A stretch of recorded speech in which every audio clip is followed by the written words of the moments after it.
Commodity TV live from the PDAC 2023 in Toronto. It's the first day and we have our second interview, and we now dive fully into the battery metals sector, I would call it. I'm here at the booth of Argentina Lithium, and with us is CEO Niolaos Cacos. Nico, how are you? I'm fine. Nice to see you. Yeah, nice to see you. Wonderful. Argentina Lithium. So the name tells us you are full in the battery metals space in South America and Argentina, where you have 4 projects. Yes. Could you give us an insight in all the projects or in the most developed ones? Oh, for sure. We have 4 projects, all located in northwestern Argentina, in a region known as the Lithium Triangle. Yep. Now, this triangle is important because most of the world's, 60% of the world's lithium resources comes from this area. So there's a little bit of Bolivia in it, there's a little bit of Chile in it, and a big chunk of northwestern Argentina. Now, Argentina we like the best because it's the most underexplored region within the triangle. So therefore that means it's got the best potential to make new discoveries and find additional resources for new lithium. And we have been in there early. I mean, our management group, Grosso Group, we've been active in Argentina for over 30 years continuously. And it's given us this competitive advantage to be able to acquire 4 very, very excellent projects. 2 of them we consider our flagship projects. The one that we're currently drilling on, Rincon West. This one we consider a flagship because right next to us we have Rio Tinto. Oh. Rio Tinto last year paid $825 million to buy their position there. They have a big resource there, and they're moving their project to production in the next year or so. And over on the other side of this salt lake or salar is Argosy Minerals. Argosy again have a resource of about 240,000 tons of lithium carbonate. They're going to production this year. Okay. And on the western side of the salar is us, Rincon West project. We came in later, but we're drilling, and so far we've announced 6 holes, and in all 6 holes we're finding results of lithium, both grade and intercepts that are comparable to those numbers published by Rio Tinto and Argosy. What grades are we speaking about? We're talking, grades in the mid 300s milligrams per liter lithium. Yep. So that's exactly, and when you're looking at potential DLE or direct lithium extraction, these are excellent numbers. So we're very excited about that. The second project that we have is the Antofalla project, which is just south of this one. And in Antofalla, what makes that one really exciting is that the central part of the salar is owned and controlled by Albemarle. Now, Albemarle, for those who may not be aware, is the world's 2nd largest lithium producer.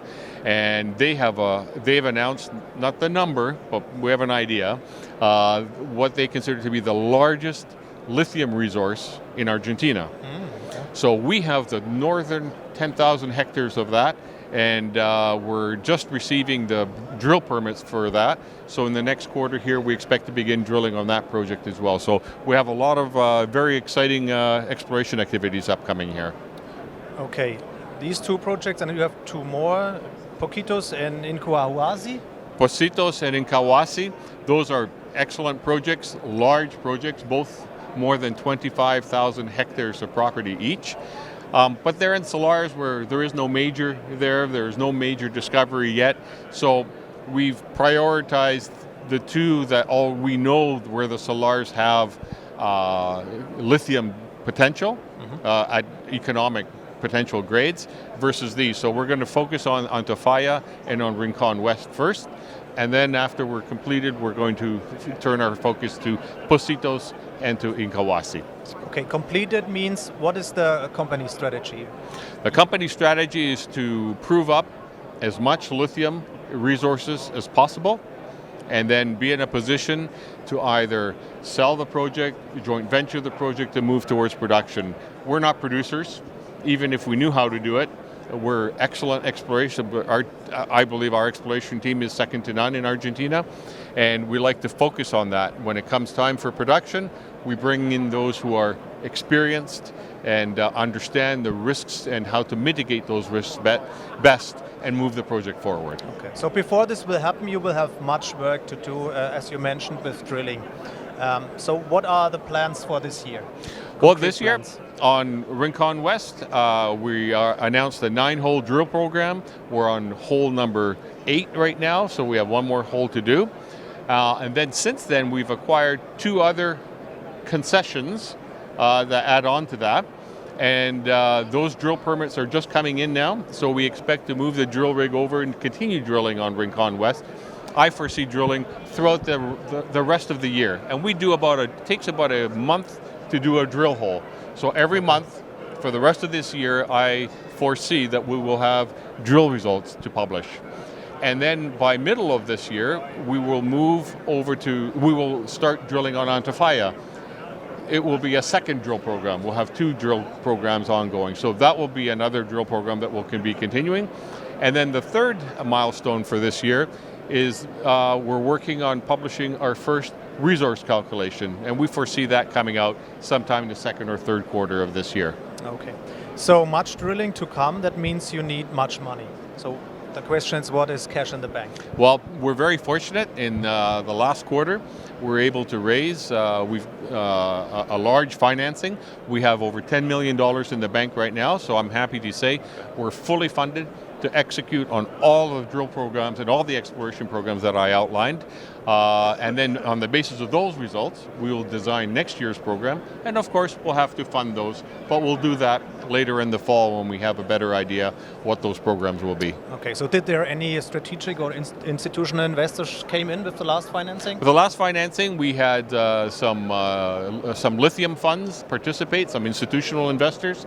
So we have, besides having the funds, we also have the validation that we are that our strategy that we're executing there is a sound one and it's attracting sophisticated investors in this space.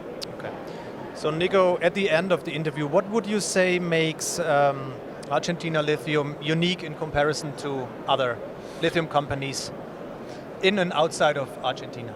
I think number one, of course, is the projects. I think our projects are at the right time. We've seen the price of lithium come up from just a few $1,000s a ton to reach over $80,000 a ton. What makes our projects really unique is that we are active and drilling on 2 salars where we know that there's lithium, where we know that there's lithium that's been able to attract world-class large companies, so there's the potential to make very large discoveries here. And the second thing, of course, is management.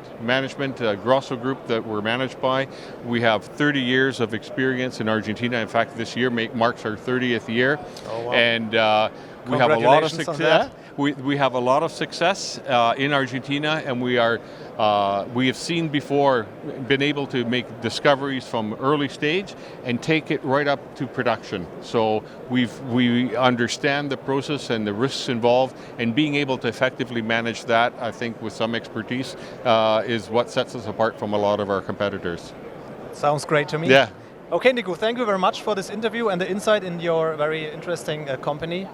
And yeah, all the best for your plans and for the drilling for 2023. Thank you very much. My pleasure. Thank you.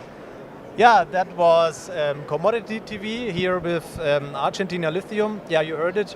Much news to come this year out of 2 drilling programs from 2 separate salars. I would say, yeah, check out the company, do your own research, and bye-bye from Toronto.